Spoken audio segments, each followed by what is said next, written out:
Good morning, St. Francis. Good morning, people of God. It is Thursday, the 3rd day of April, 2025. It is Thursday of the 4th week of Lent. It is the 26th day of the Lenten season, and I am out today at one of our 3 playgrounds here on the campus of St. Francis of Assisi. This is one of our TFS Franciscan School playgrounds here. So we have 3 of them here on the campus, 2 for the preschool, 1 for TFS, and so it's a nice place to kind of be here in the morning. It's a cloudy day, and it's going to be like 110 for a couple of days before it goes back down to being 50. So back and forth month of April. So hopefully April showers will bring May flowers, but we'll see what happens.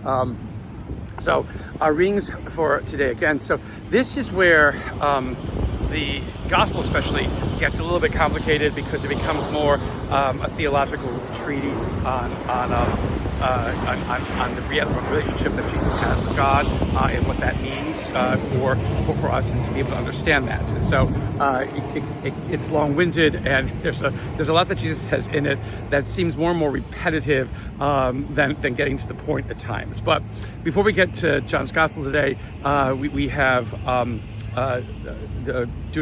we have Exodus and Moses, and basically Moses is on the mountain receiving the 10 Commandments, receiving the law from God, but the people, because he's been away so long, have decided to create the golden calf, and they're worshiping it, and God wants to destroy them. And this is where, again, to take a look at God, and just say, again, you know all things. Aren't you omnipotent? You knew what would happen. You knew what this people is like. They've been complaining and moaning and groaning since they left Egypt.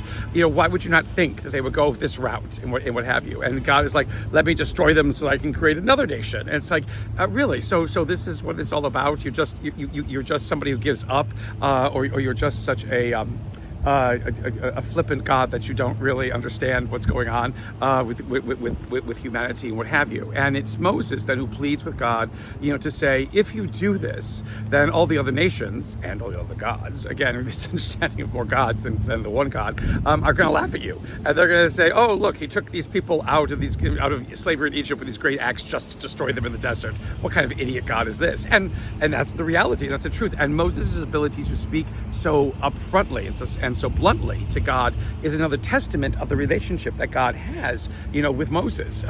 Again, over the Middle Ages and into the modern period, it has become a criminal to ever speak in this way before God, and again, it would be highly the greatest of offenses, and perhaps another source of original sin, to be able to speak to God in such a way. But Moses does, and that's the reality of that relationship. And in Moses talking to God, in this way, God is able to see more clearly who this people is that God has redeemed from slavery, and God does not carry out the punishment. God learns something from Moses, which is a very interesting kind of thing. Again, if our God is just unmovable and all-knowing and whatever, we have to understand what that means, because it isn't as we would be unmovable and all-knowing as human beings, which we can never be. So God becomes something more, something different. And it's in that difference, again, that God redeems. It's in that difference that God leads to freedom. It's in that difference that God allows us to see the more, in everything, and including perhaps in God's own self.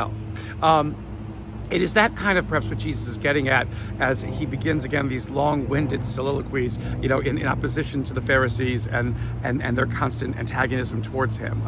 You believed in John the Baptist, he says, for a while, but then that got boring and you went to something else. And if somebody else came, preaching in their name, you believe them, but I preach in the name of the Lord, and you don't like that. And you think that I'm trying, again, to replace God or whatever it is, and all these other kinds of things. And really what's happening in John's gospel is that Jesus is laying out what is the eternal problem that human beings have. And it's basically, what do we want God to be for us? And it comes to a point today. What do we want God to be for us? An avenging angel? Do we want God to be a cuddly teddy bear in the evenings when it gets dark and stormy?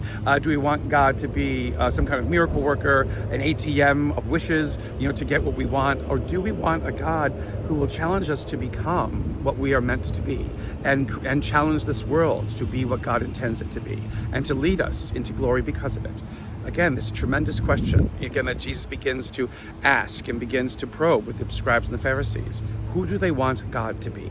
Someone they can control, or someone who makes all things new? A continued blessed Lenten season, St. Francis and people of God. May the Lord give you his peace.